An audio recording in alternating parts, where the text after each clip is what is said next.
पूर्व केदारनाथ विधायक आशा नौटियाल जी को भारतीय जनता पार्टी महिला मोर्चा अध्यक्ष बनने के बाद हैं और तमाम जो लोग हैं उनमें जो है एक नई ऊर्जा का संचार देखने को मिल रहा है।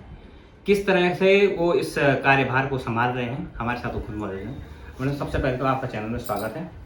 नमस्ते, धन्यवाद। जिस तरह से आपको महिला मोर्चा की एक अहम जिम्मेदारी दी गई है, 2024 में चुनाव भी है, किस तरह से आप देख रहे हैं?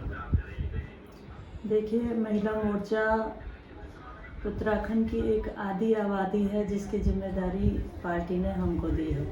तो निश्चित तौर पर हम सभी लोग मिलकर के और भारतीय जनता पार्टी हमेशा महिलाओं के उत्थान के लिए काम करती है और जो काम हमारी सरकार महिलाओं के उत्थान के लिए करती है उसको हम महिलाओं के बीच ले जा करके उनको उन योजनाओं की जानकारी देंगे ताकि वो समाज में और बेहतर काम कर सके और समाज में स्थापित हो सके और आगे बढ़ सके। अच्छा, ये एक जो खास बात आपके आने के बाद देखने को मिल रही है, महिलाओं में एक नई ऊर्जा का संचार है, बहुत खुश वो नजर आ रहे हैं। आपने ऐसी क्या गोली गिरा ली है? देखिए, ये तो मेरा सौभाग्य है और भगवान भोलेनाथ का आशीर्वाद है कि पार्टी ने जैसे ही जिम्मेदारी हमको दी है, महिलाओं में वास्तव में उत्साह आया है। अब ये उत्साह लगातार मैं देखना चाहती हूँ। जिस तरह से अभी वर्तमान में सब में पूरे 14 जिलों में महिलाएं बहुत उत्साहित हैं और ये उत्साह लगातार रहे, इसके लिए मैं प्रयास करूँगी। और जो हमारे यशस्वी प्रधानमंत्री मोदी जी के द्वारा और जो हमारे यशस्वी युवा मुख्यमंत्री धामी जी के द्वारा जो योजनाएं महिलाओं के लिए बनाई जा रही हैं, उन योजनाओं को भी धरातल पर उतारने के लिए हमारा भी प्रयास रहेगा और महिला मोर्चा उसके लिए निरंतर काम करेगा ताकि महिलाएं मजबूती से आज स्वयं सहायता समूहों के माध्यम से बहुत सारी महिलाएं ग्रामीण क्षेत्रों में इसमें काम कर रही हैं।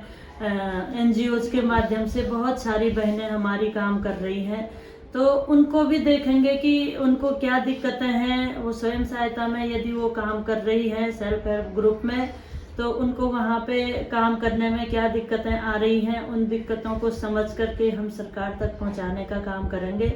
और जो बहनें हमारी NGOs के माध्यम से बहुत सारा काम कर रही हैं, हमारे जो लोकल फॉर वोकल का कार्य है वो हमारी बहनें कई जगह कर रही हैं, तो उनको भी कहाँ पे क्या दिक्कतें आती हैं, किस तरह से वो काम करती हैं, उनको समझने का प्रयास करेंगे। और जहाँ उनको जो दिक्कतें होंगी, हमारा महिला मोर्चा उनके साथ खड़ा रहेगा और उनकी समस्याओं के समाधान के लिए प्रयास करते रहेंगे। जी, आप पूर्व में केदारनाथ के विधायक रहे हैं, अब एक अहम पद फिर से आपको मिला है। अब आपके मन में कभी वैसा रहा हो कि ये काम मेरे इस टाइम पूरे नहीं हो पाए हैं, अब जाके उनको पूरा करूँगी? जी, देखिए, मैं 2 बार मुझे केदारनाथ की जनता ने सौभाग्य दिया, आशीर्वाद दिया उनकी सेवा करने के लिए और मैं अपने आप को धन्य समझती हूँ कि वहाँ की जनता ने हमेशा मुझे बहुत प्यार दिया है, अभी भी बहुत प्यार देते हैं। लेकिन ये है कि अभी जो मुझे पार्टी की जिम्मेदारी मिली है उसके नाते भी मेरी पार्टी सत्ता में है, तो निश्चित तौर पर लोगों की बहुत अपेक्षाएं रहती हैं। हमारे विधायक भी वहाँ हैं, उनके माध्यम से भी और संगठन के दायित्व के नाते भी मेरे से जितना हो सकेगा मैं वहाँ के विकास के लिए और वहाँ के लोगों के लिए और अपने पूरे उत्तराखंड की जो महिलाएं हैं उनके कार्यों के लिए हमेशा तत्पर रहूंगी और उनके कार्यों के, उनकी समस्याओं की समाधान के लिए हमेशा संघर्षरत रहूंगी। सबसे पहले आजकल जो सबसे ज़्यादा जो चर्चित है वो अंकिता भंडारी के साथ जो दुर्व्यवहार हुआ है, जिस तरह से उसकी हत्या हुई है, वो बहुत चर्चा का विषय बना है। और आप भी एक माँ हैं, तो किस तरह से आपके मन में ये सब बातें हैं? और कांग्रेस भी लगातार और तमाम अब छात्र संगठन भी सड़कों पे आ रहे हैं कि इसको जो है न्याय मिलना चाहिए, CBI की जांच होनी चाहिए। आपका क्या कहना है इस मामले में? देखिए, अंकिता भंडारी उत्तराखंड की बेटी थी और एक बेटी के साथ अगर इस तरह का जो कुकृत्य वहाँ पर हुआ है, जिस तरह की घटना भी उसके साथ हुई है, हम सब लोग उससे आहत हैं। और आपने देखा होगा कि सबसे पहले हम लोग जा कर के, हमारे विधायक जा कर के, मैं भी जा कर के स्वयं उसके मम्मी पापा को मिली हूँ। मैं उससे पहले आदरणीय अपने मुख्यमंत्री धामी जी को मिल कर के मैं वहाँ गई और धामी जी से यही हमने निवेदन किया शुरू से ही कि जो भी दोषी है, चाहे वो किसी का भी बेटा है, उसको कड़ी से कड़ी सज़ा होनी चाहिए। और उसके जो माँ बाप हैं, जिस वजह से वो उस रिजॉर्ट में काम करती थी, वो आर्थिकी को बढ़ाने के लिए काम करती थी, तो निश्चित तौर पर एक बेटा बनके उनके माँ बाप के लिए आप हमेशा मदद करेंगे, ऐसा हमने भी निवेदन किया था। और आप सभी लोगों ने साक्षात देखा भी है कि हमारे मुख्यमंत्री वहाँ जा करके उनके मम्मी पापा को मिल करके एक बेटी के लिए पिता के समान उन्होंने काम किया, और उनके माँ बाप के लिए एक बेटा बनकर वो वहाँ पर गए, और उनको जो भी ढाढ़स उन्होंने बनाना था वो किया। और उस दुख की घड़ी में जितनी मतलब उस अंकिता के दोषियों को जो सज़ा कड़ी से कड़ी देने के लिए जो भी प्रयास उन्होंने किए हैं, हम तो समझते हैं उनके प्रयास सराहनीय हैं। और आगे भी जो भी दोषी है वो उन्होंने कहा है कि उसको कड़ी सज़ा मिलेगी, वो कहीं भी छुपे कहीं भी रहेगा, वो उसको ढूंढ के ला करके और उसको कड़ी सज़ा दिलाई जाएगी। 2024 में चुनाव सर पे हैं, और जिस विधानसभा क्षेत्र में आप हैं और पूरे प्रदेश भर की एक जिम्मेदारी है, क्योंकि अब ज़्यादातर वोटर जो है महिलाओं से ही जो है आगे आ रहा है वो, तो किस तरह से आप लोग मैनेज करेंगे अब 2000 चुनाव का, जिस तरह का चुनाव अब केंद्र सरकार, कौन सी योजनाएं आप बीच में लेके आ रहे हैं? देखिए, भारतीय जनता पार्टी हमेशा जनता के बीच में रहती है। हमारे यशस्वी प्रधानमंत्री हमेशा इस देश के हर व्यक्ति के लिए काम करते हैं। हमारे प्रदेश के यशस्वी मुख्यमंत्री इस प्रदेश में रहने वाले हर व्यक्ति के लिए काम करते हैं, और हमारी पार्टी और हमारे विधायक उन कामों को धरातल पर उतारने के लिए लगातार प्रयास करते हैं। और मैं समझती हूँ कि आने वाला समय भारतीय जनता पार्टी का है।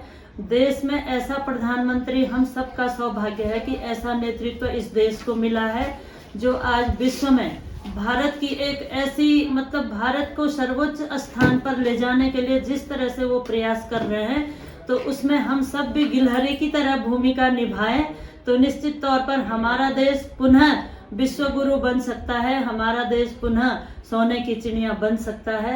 और मोदी जी इसी के लिए प्रयास कर रहे हैं। आप लोग देख रहे हैं किस तरह से हर दीपावली में केदारनाथ वो आते हैं और उत्तराखंड की जनता के साथ दीपावली मनाते हैं, केदार बाबा के स्थान से पूरे देशवासियों को संदेश देते हैं। हम लोग का भी सौभाग्य है कि हम उनके साथ रह कर के वहाँ दीपावली केदार बाबा के साथ मनाते हैं, ये हमारा सौभाग्य है।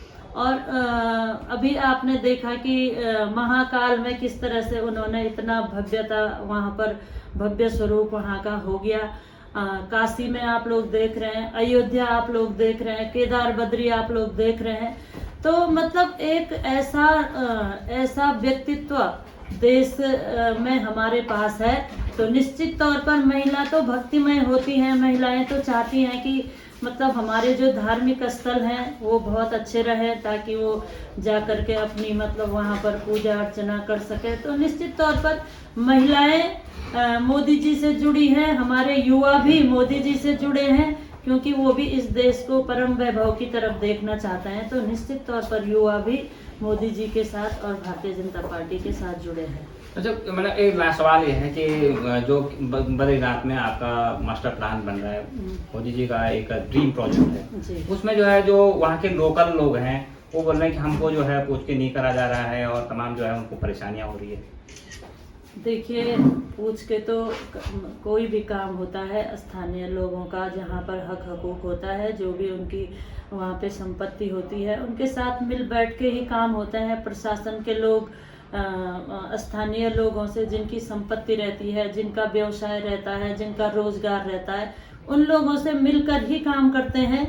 और कई बार होता है ना कि थोड़ा जो लोग मतलब कुछ मतलब विपक्ष में बोलना चाहते हैं तो वो इस तरह की बातें करते हैं। आपने देखा केदारनाथ में लोगों ने कितना सहयोग किया, अभी भी सहयोग कर रहे हैं, और जब उनका सहयोग रहा तब आज वहाँ पर केदारपुरी की